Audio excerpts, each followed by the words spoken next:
Rich Billings is in his 11th season as the head baseball coach at Lake Sumter State College in 2021. It's his second stint with Lake Sumter State, having been named head coach in 2008 at the age of 23, making him one of the youngest head coaches in college baseball at that time. Billings led the 2011 squad to their first FCSAA state tournament appearance and has sent more than 70 players from Lake Sumter to four-year institutions, including more than 20 to the Division I level. Billings spent the 2013 and 14 seasons as an assistant coach at Florida Atlantic University, helping lead the Owls to a Sun Belt Conference championship and an NCAA regional appearance while working with the outfielders and assisting with the hitters. Please welcome to the stage, Rich Billings. Such an honor and a privilege to have the opportunity to speak to you. I've talked to many guys who have attended an ABCA event before, and I know many of them dream of being up on the big stage talking to thousands of coaches. And it's been a very humbling experience, and just thank you to the ABCA for giving me the opportunity to be a part of it. I do have a couple of other thank yous that I would like to get out of the way here. I've always said if I got a chance to do this, that this would be an important part of it. So my first one is David Lee, my high school coach at Leesburg High School. Coach Lee passed away back in January of 2019, and it's left a pretty big hole in our small community, especially the baseball community back in Leesburg. But just a very inspirational guy. Coached 33 years of high school baseball and touched the lives of hundreds and hundreds of young men. So I know if Coach Lee was here, he'd be tuned in right now. Second one, Mike Matulia, who is my junior college head coach at Lake Sumter, and he is currently my boss as well. He's our athletic director, and gave me a chance to play college baseball, gave me a chance to coach college baseball, and I will never be able to thank him enough for all the opportunities that he's given me in my life and for the time that he's invested in me. The next one is Tony Skoll, my head coach at East Tennessee State. He's now the head coach at the Citadel. Coach Skoll taught me professionalism. If you know Coach Skoll, you know what I'm talking about. He is the definition of a professional. So Coach Skoll, it was a pleasure getting to play for you. Thank you for everything you've done for me. John McCormack is a head coach that I worked for at Florida Atlantic University for a couple of years. And I believe that Coach Mack is one of the best guys in all of college baseball, if not all of college athletics. Just the salt of the earth. He's a wonderful human being. And I learned a lot from him just about how to treat people, and it certainly helped me in my career. My assistant coaches, that guy on the left there that kind of looks like me, that's my dad, Rich Billings. He works with our infielders and helps me out with the hitters. And then the guy on the right there, Drew Peden, is our pitching coach, and I get a chance to work with these guys every single day. They show up ready to go every day. They encourage our players. They take care of our program, and it's just such an awesome privilege to get to work alongside them. I could not do what I do without their help. So I really appreciate you guys. Thank you for everything that you do. And then finally, my family, my wife, Betsy, and our 3-year-old daughter, Brantley. They allow me to do something that I'm passionate about. They encourage me. They put up with me on the tough days, the wins and the losses. The wins certainly don't mean as much if they're not a part of it. So I love you guys. Thank you so much for everything you do for me. So let's get into this thing. Controlling the running game from the outfield. One of the things that I always like to talk about when I have a chance to talk about outfield play is the ready position. I always like to try to sneak this in there if I'm able to. I think that this is one of the most important things that we can teach our outfielders, but unfortunately, I think that it's one of the most underemphasized and undercoached aspects of outfield play. We get upset with our outfielders when they don't look like they're in a ready position, and when we think about it, a lot of times we haven't taught them what we think a ready position is supposed to look like. And so I always like to go over this on day one with our guys. I think that it's an important thing to teach. I think it's important for them to know what you expect. And so the consistency in the ready position and just hammering this home from day one becomes very, very important. You have to make them do it. You have to make them do it in every drill that you do. You have to make them do it before you throw a ball, before you hit a ball. If you don't make them do it, they won't. They're kids, and if you don't force them to do it, if you don't force that, if you don't force that positive habit, then it won't be created because they just won't do it. Something that I think is important with the ready position, I think there's a lot of ways to coach a ready position. I don't think there's one correct way, but I think there are a couple of things that you have to teach. The biggest one I think is that the feet have to be moving when that ball's in the hitting zone. It's going to give us a chance as outfielders to get a little better first step. It's going to give us a chance to cover more ground, which we have to do in the outfield. And we would rather do that with our feet moving pre-pitch rather than from a standstill. So one of the most important things right there is having the feet moving when the ball is in that hitting zone. I also think that there's no need to be uncomfortable in a good ready position from the outfield. It's a little different in the outfield than it is in the infield. I think the ready position for an infielder, they're a little lower to the ground because they're closer to the hitter. A lot of the balls that they field are from the waist down, and so they have to work from the ground up. The outfielders don't have to do that. So for an infielder, they're lower to the ground. When you get lower to the ground like that, you put a lot of tension in your lower half, and I believe that tense is slow. And so that is not something we want in the outfield. So here you got a picture of Josh Donaldson. I'm not saying that's a bad ready position. It's not for the position that he plays. I'm just saying that it's a bad ready position if you're an outfielder. I think that for the outfielders, we got to be a little more upright. We got to be a little more relaxed because loose is fast. And so you see a picture here of an outfield ready position, a little more upright, a little looser. He's able to get a better first step and cover some of the ground that he's got to cover out there in the outfield. So just a quick little rundown of the outfield ready position, and then pre-pitch positioning and movement. This is something that I've really tried to simplify. A lot of times when we're coaching, we don't have a ton of time in between pitches or in between hitters to move outfielders. And so we've really tried to make this as simple as we can. And what we tell our guys is that we want them to think of the outfield wall as a number line. I've kind of drawn it out here on a picture so you can kind of see what I'm talking about, with 0 being straight up. So 0 is going to be straight up. So if they hear us holler out a 0, then they know that they're in a straight up starting position. The negative numbers are going to be towards the left field line. The positive numbers are going to be towards the right field line. And so for each number that we call out, it's going to be about 3 steps. So if we call out a -1, the outfielders are going to take about 3 steps to the left field line. We call out a -3, it's going to be about 9 steps to the left field line. 9 steps is a lot of steps to move a player on a baseball field. That's a long way to move. So ideally, you won't really have to go much past a 3. Anything past that, they may end up in foul territory. So really 0 to 3 is all we really have to worry about. And we have our outfielders move as a unit. The corner outfielders move with the center fielder. So again, if we call out a -2, that's going to be about 6 steps to the left field line for everybody. And the reason that we do that is because we feel like it's important to only give up 1 gap.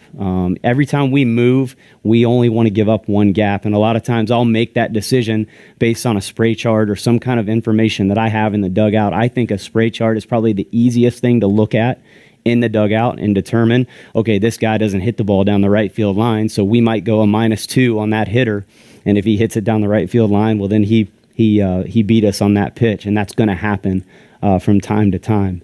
So pre-pitch positioning and movement. So that's just a couple of pre-pitch things, and I want to kind of get into this thing a little bit now and kind of dive in, but I want to preface it with a question.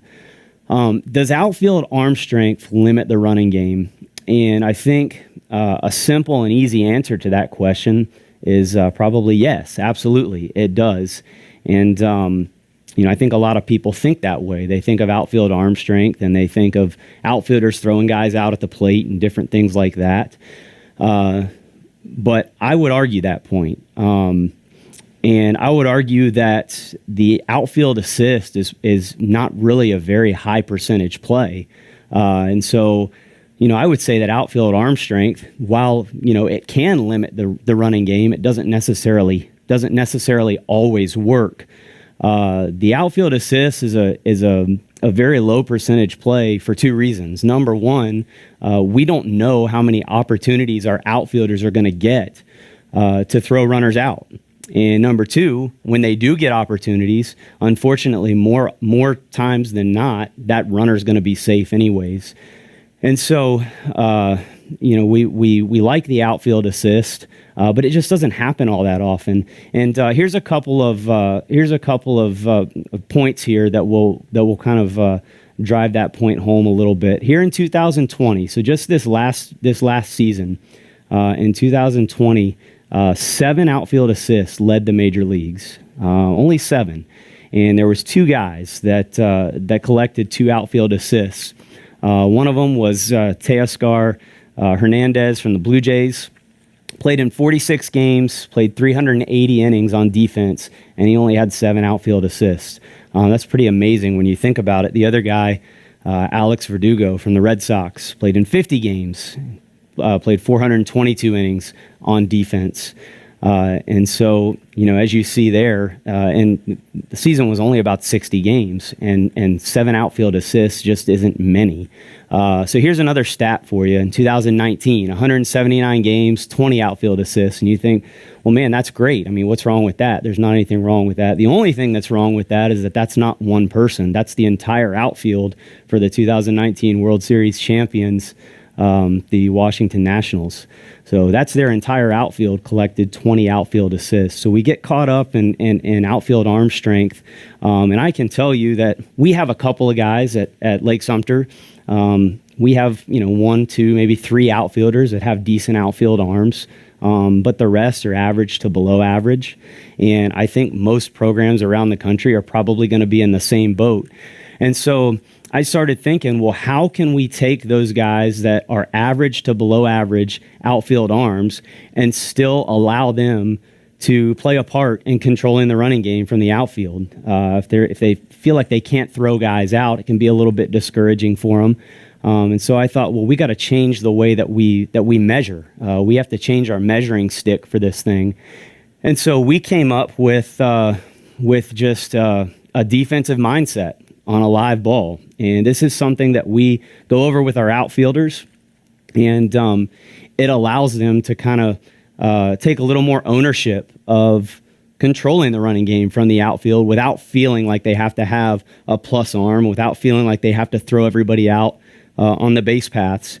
And so what we talk to our outfielders about, what we really encourage them to do, what we kind of try to drive home early on in our fall season, is that on every live ball, we want them to accomplish one of 3 things. We either want them to execute a backup responsibility, so that would be the guys that are kind of away from the baseball, that aren't involved in the play necessarily. There's always something to be doing, even if it's just backing up. So we want them to execute a backup responsibility. We want them to get an out, or we want them to keep the hitter off second. And anybody can do that, regardless of arm strength. And so now you've included your other 3 outfielders. So now you got 5 or 6 outfielders that are all on the same page here with a defensive mindset. And so this is what we started incorporating into our program to kind of make everybody feel like they're a little more a part of it, to kind of give our outfielders a little more value. I think if I asked every coach to think of their starting 3 outfielders, I would almost guarantee that you have at least one outfielder that's in the starting lineup because he's your 3, 4, or 5 hole hitter, and that's it. It's not because he has a great outfield arm or because he's great defensively. Well, even this guy can accomplish one of those 3 things. He can execute a backup responsibility, he can get an out, or he can keep a hitter off second. So if you can do one of those 3 things on every live ball, you are going to control the running game much more efficiently. This has to be implemented and instructed from day one. You have to start this early on in your fall. You have to drive this into your guys, and they have to buy into it. If they don't buy into it, it's not going to be effective. And you're going to have the guys that have the plus arms. You're going to have the guys with a little more arm strength that want to throw guys out and want to show off their arms, and there's nothing wrong with that. But when you have guys that have average to below average arm strength and they're trying to throw everybody out, now you got balls flying all over the infield and missing cutoff men, and then we as coaches get frustrated. And so this just worked. To kind of get all of us on the same page, working towards a common goal. So if you can really get this implemented into your program and get this into your guys' heads early on in the fall, it's going to be a lot more effective. All defensive players, though, have to be on the same page in order for this to be effective. That includes your infielders. Your infielders also have to know that your outfielders are working to either get an out or keep a hitter off second base. It doesn't do any good for just your outfielders to know that, because once the ball is left their hand, they no longer have anything to do with keeping that hitter off second or getting an out. So your infielders also have to know what your outfielders are trying to accomplish so that they can assist with that once they get the ball in their glove. And this has worked really, really well for us. It's made us a better team. It has helped us to control the running game. It's helped us in giving up fewer runs. If you think about it, I think we all can think back to a play where an outfielder made a great play on a ball and he kept a hitter from getting to second base. He kept a hitter off second, kept a guy from reaching second base on a double, and then the next guy hits into a double play to end the inning. And so that's why this becomes important right here in controlling the running game, because it's not just about arm strength and it's not just about throwing guys out on the base paths. There's a lot of different ways that you can measure this. So we do care about throwing, though. I don't mean to sound like we don't ever work on throwing. We do value throwing, and again, we try to make sure that our guys that can throw really well and our guys that can't throw really well are still able to contribute when it comes to throwing guys out. So one of the things that we work on a lot is long hops, and it really starts in warm-ups. We have a segment in our warm-ups every day at practice where we incorporate long hops, and everybody does it. The infielders do it, the catchers do it, the outfielders do it, and we get really good at this. A couple of points of emphasis. I'm going to show you a drill here in just a second that we do for long hops, but a couple of points of emphasis. I think long hops are always quicker and more efficient, because it requires a little bit less effort. If you look at this, video here of Aaron Judge down in the bottom right, when he gets to that ball and squares up to second base, how effortless that throw is. And he's not trying to get it there in the air. I don't think he could land that ball where he landed it if he threw it in the air. I think it's a much easier task to try to land that ball 20 feet in front of the base and one hop it in there to the shortstop covering second than it is to try to throw that ball in the air. So I think it's always going to be quicker, it's always going to be more efficient, and it's always going to hide maybe some weaker outfield arms, because everybody can throw a one hop. Anybody can work on it and get better at that. I can always improve outfielders' arm accuracy a lot quicker than I can improve their arm strength. So that's why we incorporate long hops rather than so much long toss. And plus, too much long throwing or too much game-like or live throwing really puts a lot of wear and tear on your outfielders' arms, and it's not something that they can do every single day. So you'll see with some of these drills that we really shorten the distance up and really work on landing that ball at a certain spot. Footwork is really, really important here for long hops. You got to get your feet quickly into position so that you can get your upper body into position to throw a strike on that long hop there. And then last thing, focus on the spot you want to land the ball rather than the final target. I think a lot of guys from the outfield, they see where they want to throw the ball and they try to throw it as hard as they can to that final destination rather than picking out a spot to land that ball and giving the infielder a nice long hop, which he's going to appreciate a lot more than a short hop or an in-between hop. Here's a drill okay, that we do. And here's the setup for it. We've got 2 cones set up. We have a starting cone, which is the one in the back that you see the player standing next to, and then we have a fielding cone, and that's the one in the front. And all that fielding cone is there for is to give them a goal. It's to give them something to shoot for. If we don't put any cones out and we just kind of let them go through the motions, that's exactly what they're going to do. And we always emphasize fielding the ball as close to the infield as we can. And they won't do that if you don't make them. It's just like anything else. And so we put 2 cones out and we tell them their goal is to field that ball as close to that second cone as they can.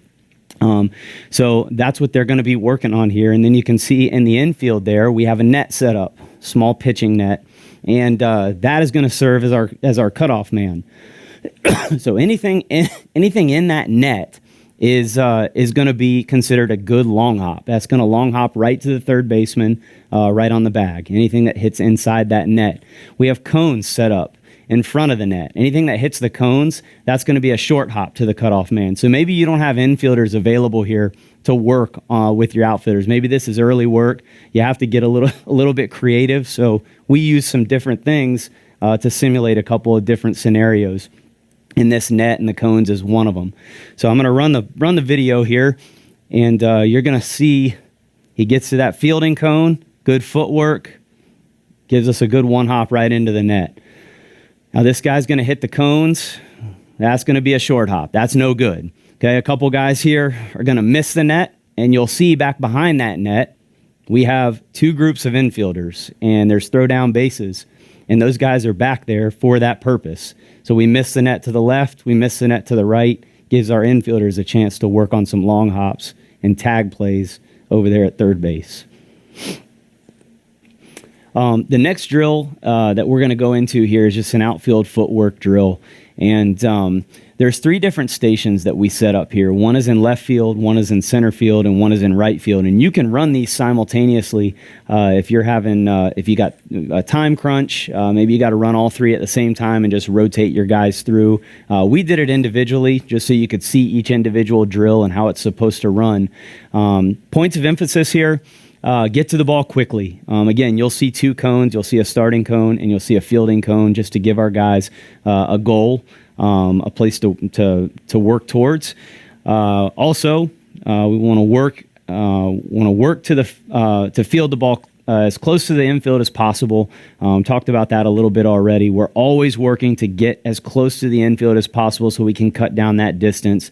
Maybe we cut a runner down. Maybe we keep him from taking an extra base. But that becomes very, very important as well. And then finally, quick feet to position yourself to get rid of the ball as efficiently and quickly as possible. That footwork becomes really important. And you can see a couple of these guys here are really, really good at it. Mookie Betts, I think, is the best when it comes to outfield footwork. I don't think there's anybody better. And you see how quick he gets to that ball and spin moves, throws a rocket to second base, ends up throwing the guy out if you let that clip run and finish out there. But quick feet and positioning yourself to get rid of the ball quickly and efficiently, that is going to give you an advantage here when it comes to holding runners, throwing runners out. You're going to be a lot more effective. So here's the drill. Starting in left field, outfield footwork from left field. So you see the guys in left field there. The setup is they're starting at a starting cone there. There's a fielding cone over to the left on the left field line. And then we got a fungo guy hitting ground balls down the left field line. We have a throwdown base right behind shortstop. You can see some of our middle infielders there. And all we're doing is cutting down the distance of that throw so that our outfielders aren't using their arms so much as they run through these drills. Because again, we can do these drills every other day. We can do them a couple times a week if we need to. But when you get into live situations and they're throwing full on to bases, they can't do that every day. It's just not, they're not capable of doing that. So here's the way the drill works. They're going to get over. It's a backhand play. So they're trying to field the ball in front of that fielding cone. So it gives them a chance to work to get to that ball quickly and field it as close to the infield as they can, and then they're just picking out a spot, and they're one-hopping it to that guy right there behind shortstop, who is, that's our middle guys working on tag plays, and again, we're just cutting down the distance so that so that our outfielders can kind of save their arm a little bit. So you can see them run through this this backhand drill, and they're kind of presetting their feet as well. Once they get there, you notice they don't go into a fielding position until they're ready to field. That's one of the most common mistakes that I see young outfielders make, is that they go to a fielding position before they're actually ready to field the ball, and it just really slows them down a lot. Sometimes it forces them to kind of to cut it short, and they kind of got to reach out to make that play, and it's just an uncomfortable fielding position. So again, you see our guys doing a really good job here with the one hops. We work on it enough, so they should be pretty good at it. Outfield footwork from center field. So similar setup. Okay, 2 cones again. Now they're starting at a front cone, and they're going to hip spin and get back to the back cone. So there's a cone about 12, 15 feet behind them. They're going to hip spin, and they're going to sprint back to that cone without looking at the baseball. And then they're going to turn and keep their feet moving, and this is a fly ball drill. They're going to work through the baseball, and then they're going to give a good pro step, and they're throwing to the catchers right here in the middle of the field, who have a throwdown plate right there in between second and the pitcher's mound. Again, cutting down the distance, working on one hops, and we incorporate our catchers in this drill to give them some work as well. We have a limited coaching staff, so a lot of the stuff we do, we have to be creative with how we do it, because we only have so many hands. So here's what the drill looks like, sped up. So you see him start at the starting cone. He gets back to the fielding cone, chops his feet. He works through the baseball, pro step, one hop right to the catcher, working on tag plays. This has been one of the best things that we have incorporated into our practice, because it just gives our outfielders a lot of work on throwing without just wasting that arm. So it gives them a chance to work on their footwork as well, getting back to that cone without looking at the ball. As an outfielder, you got to be able to run without looking at the ball. So that's what we would do from center field. That's a fly ball, and we just have a machine set up right behind the pitcher's mound, shooting fly balls back to that second cone. So just gives them a realistic look on a fly ball without having to hit a fungo. I don't know that any of us are good enough fungo hitters to put it right on that cone every single time. So just a little easier to use the machine. Outfield footwork from right field. Okay, so now same setup as the left field line, except it's reversed. So now they're working on spin moves. Again, we have our middle infielders right there behind second base, short distance. There's a starting cone, a fielding cone. They're working to get to the front of that fielding cone and cut down the distance between themselves and the infield. So again, fungo hitter hitting balls down the right field line. They're getting over, and you'll see they get this little hop in here as they spin, and they're spinning to their glove side. Gabe Dorsey here is really good at it. Really talented outfielder for us, really good feet. But they get that hop in there so that they can redirect their body, their momentum back to the base that they're trying to throw to. A lot of times I see guys fly open as they're trying to make this throw, and it just makes that throw 10 times harder. So now they can redirect their body back to the target, and they can get a little bit more on that throw. And again, this is something that everybody can do, whether you have a plus arm, whether you have a below average arm. This is something that you can work on and you can really get better at, regardless of your skill level. And middle infielders are getting a lot of good work here too on tag plays. All right, next drill. So this is just an outfield footwork variation drill with base runners. Okay, so now it's the same thing. We're all in right field, and this time we're going to get around that ball. So this time we're going to field that ball with our momentum coming forward rather than doing a spin move, but we've put base runners in there. So now there's a base runner at first base, and they're going to just start at first base. So this is kind of simulating a double down the line, or a ball down the line where they're trying to stretch it into a double rather. And the base runner is just going to time it up, and he's going to go about the time that the outfielder gets the ball into his glove, maybe just a little before.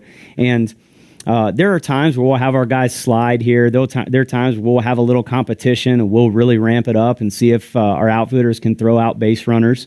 And the guys have a lot of fun with this. Here, we're just kind of giving the outfielders a look. They're not going full speed. They're not sliding. They're just sort of giving the outfielders a look at what it would be like if a runner was actually moving from home plate to second base. So they're going to start at first. That ball is going to go down the right field line. The outfielder is going to work to get around the cone this time, field it coming forward, square up to second base, pro step, and give them a good one hop. So now they are making full length throws from the outfield to second base. So this is something that you can do once a week. You can do maybe twice a week without ruining your outfield arms, without them complaining about sore arms.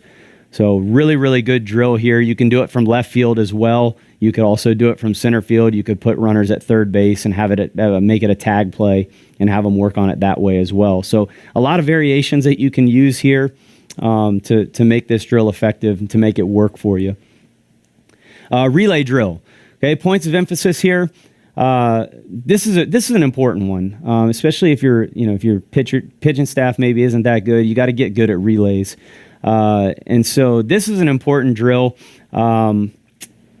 We want them to get to the ball quickly, but under control. You can see the outfielder here for the Cubs. He gets to the ball quickly, but he doesn't charge in after that ball. Once he gets to that wall, he kind of slows down and gathers himself and picks the ball up and gets the ball in the air to the cutoff man. Okay, get the throwing side to the fence. Really important, whether you're left-handed, whether you're right-handed, that throwing side's got to be to the fence so that you're not taking extra steps, because if you're taking extra steps, the base runner's taking double what you're taking. So it is important to position yourself to be able to pick that ball up and just throw it. And then finally, get the ball in the air. One of the most important things here, it doesn't have to be a perfect throw, but what you want to do is get that ball in the air, and you want to force a third base coach or you want to force a base runner to make a decision whether to stop or whether to send a runner. And when that ball's in the air, that becomes tough to do because they can't always tell whether the throw is on line or not. The base runner or the base coach doesn't always know. And so it forces them to kind of make a decision. And so what the infielders here can do is really move their feet and work to turn an average throw into a good throw. And that's kind of what we want here. You see their infielders here do a good job of that. So we do a little relay drill. And we have two buckets stacked up at home plate, and we didn't have catchers available for this, so our catchers were off catching bullpens. So we just put two buckets at the plate. We've got two fungo hitters, one down the left field line, one down the right field line. We have three outfielders in left field. We have three outfielders in right field. The two fungo guys are going to hit a ground ball down into the corner. Outfielders are going to get around it with their throwing side to the fence, and they're going to pick it up and get that ball in the air. Behind the third base bag is our shortstop. Behind the second base bag is our second baseman. And then the two guys in the infield on the corners, the guy on the third base side is our third baseman, the guy on the first base side is our first baseman. So it really is just a relay drill. It's like what we would do when we were 11, 12 years old, working on relays. And our guys enjoy this because it's a little different than the monotony of doing double cuts and relays, tandem relays all the time. This kind of switches it up a little bit. So our guys do have a good time with this one. So you see the ball goes down the left field line and the right field line at the same time, and it just becomes a race to get it to the next guy. You'll see the infielders really work to move their feet. So both of the corner infielders missed on that first one. So now we hit another one. So the ball comes into the shortstop. Second baseman to first baseman, third baseman nails that bucket right off the top there. So the guys like this one. They have a good time with it, especially the corner infielders. Gives them a chance to throw a little bit. You see on this one here, this is a little bit closer one, but really good footwork from our infielders there to get around that baseball and make an average throw look like a pretty good throw. And that is the job of the middle infielders, or of all the infielders rather. All right, decoys on gap balls. This right here is something that is a lot of fun to work on, mostly because our outfielders, when they get here, have never done it before. They've never heard of it. They've never done it. And so when they get the hang of it, they have a lot of fun with this.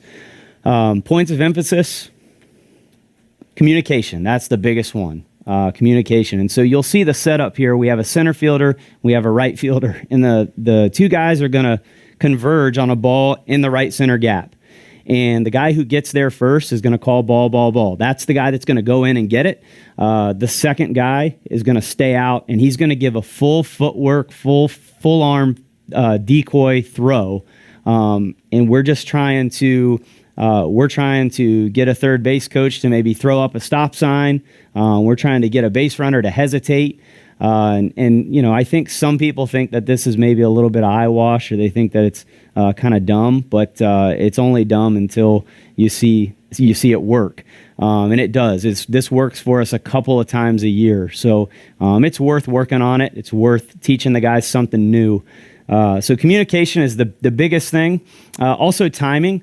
And what I mean by timing, when those guys come in, the guy who comes in to get the ball, the guy who stays out to give that deke, you don't want them throwing at the same time. You don't want the guy throwing the ball in and the guy deking at the same exact time, because then it just looks kind of silly. So the guy who's given the deke has to stay out, and he's got to be a little earlier than the guy who's actually throwing the ball, because we're just trying to buy ourselves some time, or like I said, maybe get that third base coach to throw up a stop sign. You have to sell it or it won't work. That's the biggest key here. So here's the drill. We got two outfielders. You'll see them converge on that ball in the gap. One guy's going to go in and get it. One guy's going to stay out, give a deke. We've got a catcher there in the middle. Again, we're incorporating our catchers here. He kind of serves as the cutoff man, and then we'll hit a fungo to the other catcher over there at the throwdown plate, and he's working on tag plays. So again, timing is everything. You see what I say about the guys throwing at the same time. If they're both doing a throwing motion at the same time, it just looks kind of silly, and then you'll get the fungo to the catcher there. So you get to see kind of a third base coach's view here. It's kind of tough to tell, well, where's that ball? Who's got it? Does the front guy got it? Does the back guy have it? And that's why this is a kind of a neat drill. So this is something that we incorporate into our practices as well with our outfielders.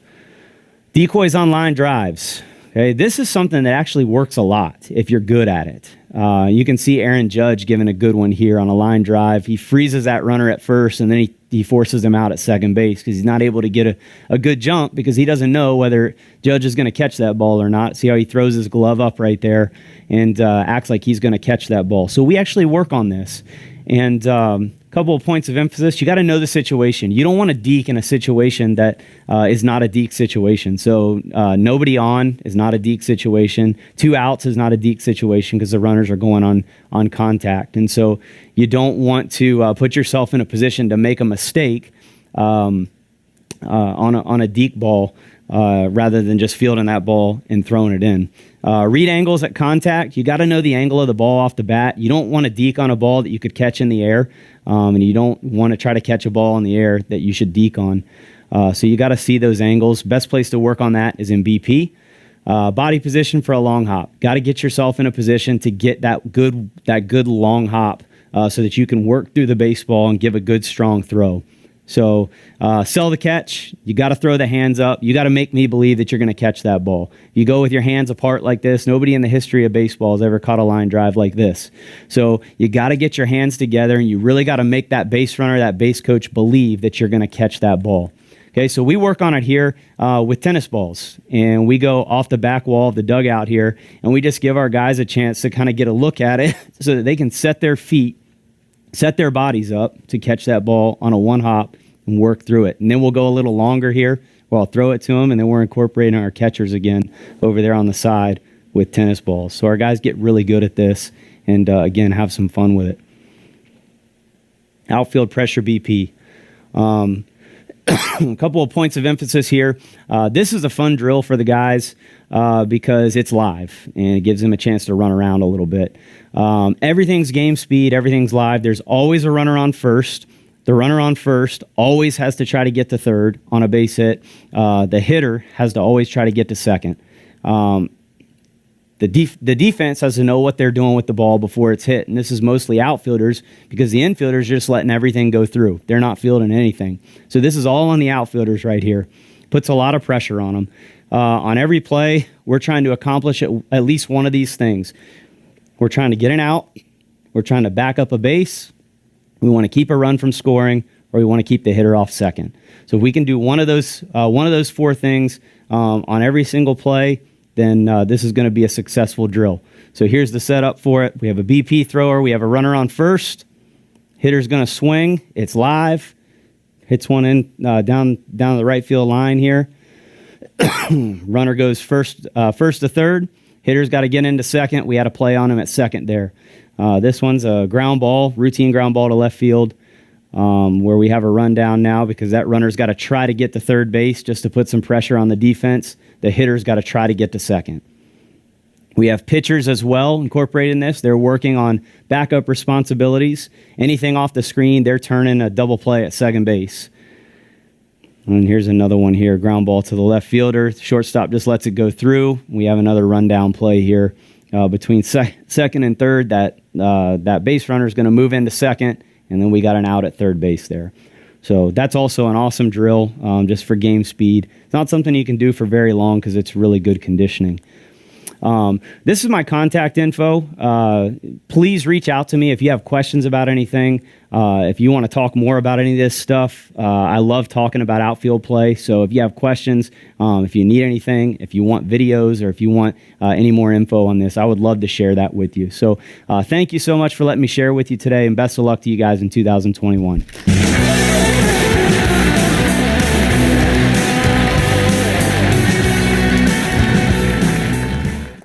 Coaches, welcome. We're here with Rich Billings, live and answering your questions. Coach Billings, thank you so much for being here. The presentation was awesome. How long did it take you to put all the video together for that, man? Oh man, longer than I will admit, because we don't have like, you know, the little the tech minions and stuff that a lot of the bigger schools have. So yeah, I did it all myself. So it took longer than I'd like to admit, to be honest with you. That's awesome, man. Well, I personally tried to videotape outfield play, it is so hard, man. Just the distances you have to cover, but I thought you did an awesome job, man. Thank you very much. Well, I wanted to kick the Q&A off and give you a little bit of an opportunity to talk about your high school coach, because I firmly feel that high school coach has an amazing opportunity, that the age that they're coaching these guys to help mold and shape young men.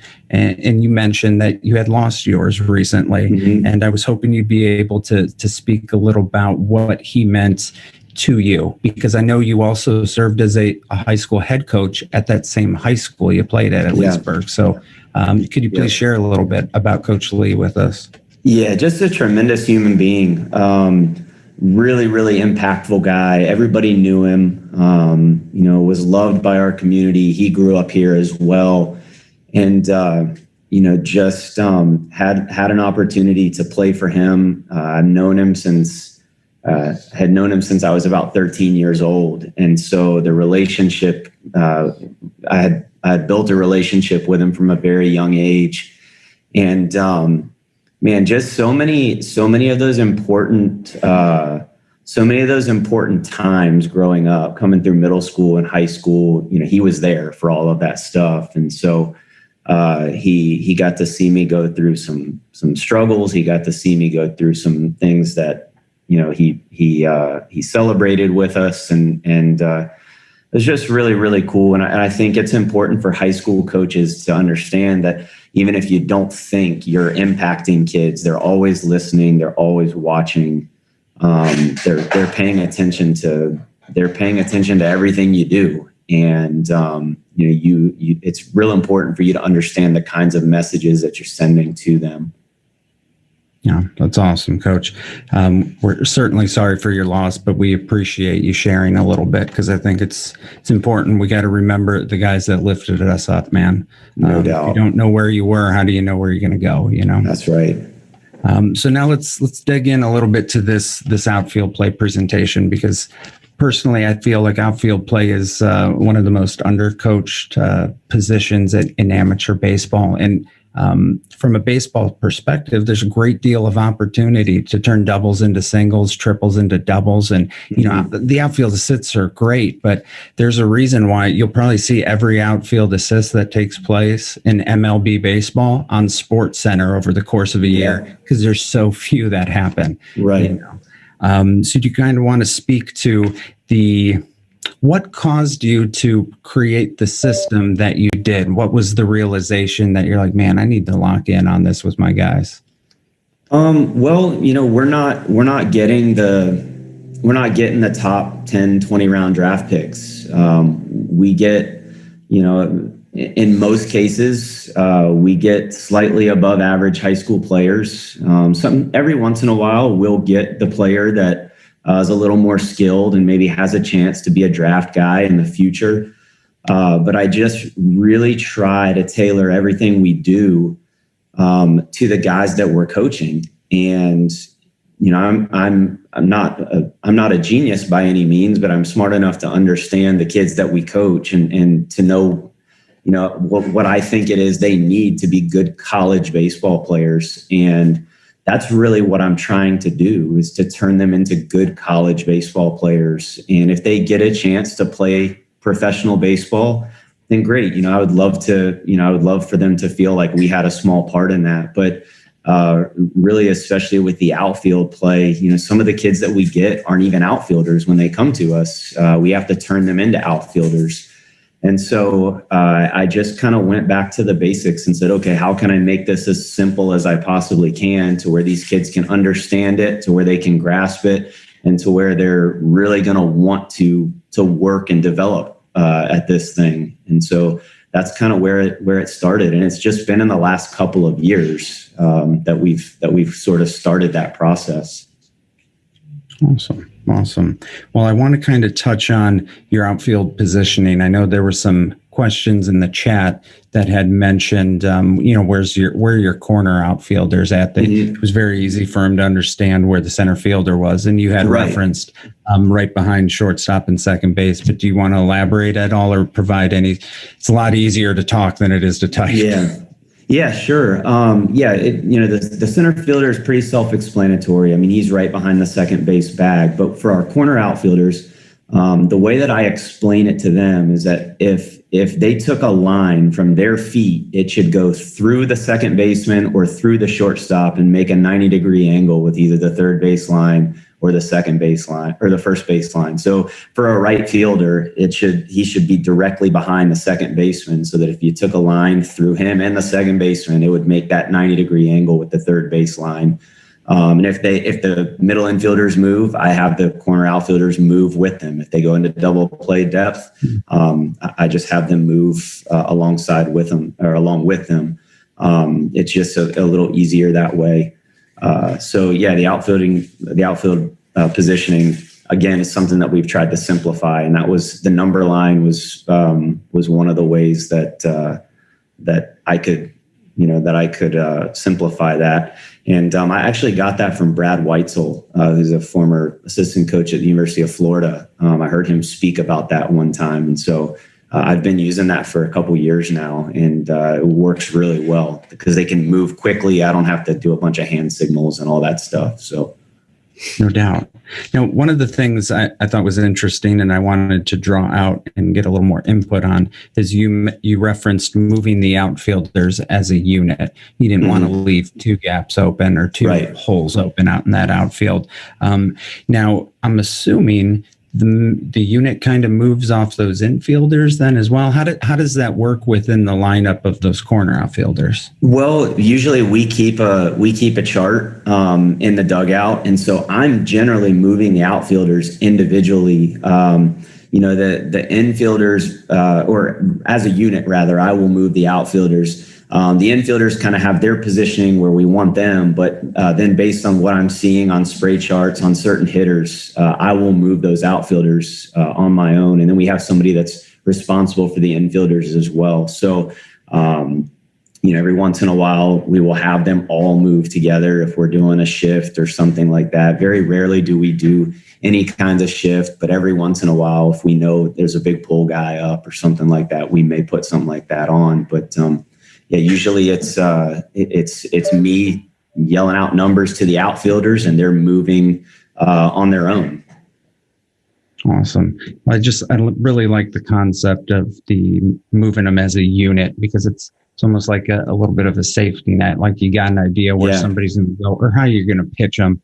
And you can just shoot that whole field, so you're not at a huge disadvantage on one side or the other. Right. And, sometimes that does backfire on you. Every once in a while, they find that gap, and you just kind of tip your hat to them and say, nice job, and you move on to the next hitter. No doubt. No doubt. Now, one of the questions that our members had was from Andrew Schultz at Glenbard West High School. And he wanted to know about how you're positioning guys in and out versus the side to side. We kind of touched on the side to side and how you're, Right. But I'm assuming, is that hand signals or? Yeah. So as I'm yelling out numbers, I'll either hold my hand up or I'll get an individual outfielder's attention. I'll hold my hands up, or I'll point to the ground, and up is move back. If I point to the ground, that's move in. And then I'll give them like an X when I want them to stop. So, but it's usually, like I said, it's usually no more than 3, maybe 4, 5 steps, because it becomes a lot of movement once you get past that number of steps. No doubt. Well, I think just having the system, it allows you to go into a no doubles type thing fairly easily, if you wanted to, because the guys know where their base lineup is on the field, and they know. Simply say a couple of numbers, and like that's no doubles. Yeah. I think having that system makes it so much easier to move your guys. It's awesome. Now, I know you've been a high school coach. You've been a junior college coach. You've coached at Florida Atlantic University with Coach Mack. You've seen the game at some of the highest levels, and you've seen the amateur game at the high school level as well. How hard is it to get the idea into a player's head that these long hops are the way to go? Like the video you showed of Judge, one hopping that ball into second base. Like that dude's got a cannon, but he had the discipline to keep that ball low and put it on a line. And if I have a cannon, I want to show it off all the time. I'm an immature young ball player who's got a hose, who wants to announce his presence with authority anytime that ball gets to me. How do you reinforce that? And was it more of a struggle at FAU than it was at the high school level or at Lake Sumter? Actually, no. The guys at FAU, they were really good at it. They were really receptive to it and really very mature with the whole process of that. With the guys at the junior college level and the high school guys, that definitely is a process, but it's at Lake Sumter with the junior college guys, it's something that we work on from the very first day, and they don't always buy in early on. So you do have to kind of let them struggle a little bit, trying to air it out and missing cutoff men and throwing the ball all over the place. You do in the fall, when you can afford to do this, have to allow them to make a couple of errors, a couple throwing errors, and without jumping all over them. But they have to understand, okay, I can't throw everybody out in the air. I'm a lot more accurate if I can get that one hop. And so as we move through the fall, we'll sort of, in our throwing routine, we implement one hops, and we have everybody do it. We have the infielders do it too, because it's just a skill that I think every college baseball player needs to be good at. They do fight it a little bit, but once they see that it works, then they jump on board pretty quick. Awesome. And speaking to that drill, we had kind of touched on this while your presentation was going on, but I noticed that you did not move your outfielders from their normal outfield position for this drill work. Oftentimes, if you're going to shorten the throw, you're using the bases on your field, and your infielders are at the actual second base. Right. And I noticed your second baseman was in the grass. Your catchers were behind the mound. And I thought to myself, is that intentional? And I wonder why, because it seems intentional. Can you kind of speak a little bit about that? Yeah, obviously you want to save arms. Shortening that distance is important, but I think it's a little more important when you're working on outfield throwing. I would rather the outfielders be in their position of where they're going to make that throw, rather than moving them just so we can shorten the throw to an actual second base or an actual third base. Especially if you don't feel like they're going to field many balls from 20 feet off the infield. And if they do, they're probably not going to have to make a quick throw to second base or a one hop to second base. I would rather them actually be throwing from the spot that they're going to be making those throws in games. Awesome. I also noticed in the chat that you responded to one of the questions about timing the transfer, and it was a quick, no, we don't do that, which I know it's written language, but I have a feeling maybe you've tried that and realized that that does not work for your guys, maybe. Yeah, it's just a tough thing to do. It's tough to come up with a number, like, what's a good number. Some guys have a little more arm strength, and so they can be a little slower on the transfer. Some guys maybe don't throw as well, so they have to be a little bit quicker. So, I feel like it would be different for everybody. The number would have to be different for everyone, and to try to keep track of all that stuff is probably a little tedious on a coach's end. And so I just, we try to get them to decide, okay, this is quick or this is not. And if we don't feel like it's quick, we'll just ask them to speed it up a little bit. If they're too slow, if they're too fast, then just ask them to slow it down a little bit. Make sure you're under control. The verbiage becomes really important there. No doubt. Thank you, Coach. Now, our next question comes in from the polls, and it's from my man, Brendan Craig, who has been all over the place. In every hot stove, I saw him fighting away some sleep. Brendan, if you saw me in the hitting hot stove last night, I was fighting off some sleep bad, man. But he's from Kalamazoo College, and he wants to know if, do you think having your feet moving in pre-pitch can cause an outfielder to react before they get the read on the flight of the ball? I suppose it probably could. And I think that's where those, just the reps become very important. I think the reps during BP become really important. And I know, some of the northern guys, they're not as lucky as we are down here in Florida, where they can't, maybe they can't get live reads off a bat in BP in January or February. But as many live reps as possible, even if they're thrown balls or if, whatever it is, I think that helps with that. I think that helps to maybe be able to judge where a ball is going to end up. But yes, I suppose that it probably could, to answer your question. But that's where you gotta coach your outfielders up a little bit and trust that they're going to know where they're supposed to be and how to beat that ball to where it's going to land. Well, we got about 2.5 minutes left, Coach, and a couple more questions. This one comes from Frank Fascia from the Brampton Royals up in Canada. Frank, how you doing? What are some of the things you do to improve quick releases from the outfield? Really good question. I think that a lot of that is done for us anyways. A lot of that is done during our throwing routine.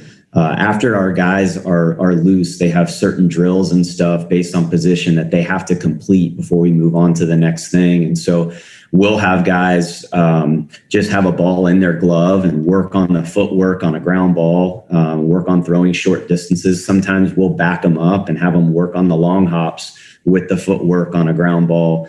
But a ball's not actually moving when they're fielding it. They just have it in their glove. And the same goes for a fly ball. You can have them have that ball in their glove already, or you can have them toss it to themselves and really work a lot on those transfers. You can get a lot of quick reps in just doing something as simple as that, or you can shorten the distance where they maybe have a partner and they're rolling a ball a short distance, or they're tossing fly balls to each other. So there's a lot of different ways that you can work on transfer. But I think, a point that we try to make is when it comes to transfer is where you're catching that ball. Obviously, you don't want to catch that ball way above your head. I always tell our guys, have it somewhere down around your eyes, because that's where you're going to be quickest. Maybe have that other hand up there. But there's a lot of different ways to teach it. There's not one way to be good at this thing. Awesome. Well, just kind of a little bit more of a follow-up on that is you reference maybe have this hand up here. So you, are you old school two hands, or are you ever worked? I used to be, Okay. when I was a lot younger, I was, because I was a two hand guy when I was playing, because I just didn't want to drop fly balls, and that's what I felt comfortable with. But I think the one hand, it's just so much more athletic looking. I'm not opposed to that at all. In fact, that's probably what I would prefer now is the one hand, down here somewhere where your vision is, as opposed to having the other hand up there. Unless you got a really good runner and maybe you have to get rid of it quick, then maybe you get those thumbs together a little bit. So it just depends on the situation. Awesome, Coach. Awesome. Well, thank you so much for your time. We appreciate the effort putting in to creating all these videos and sharing this information with our guys. Thank you so much, Coach. Thank you. I appreciate it. Gentlemen,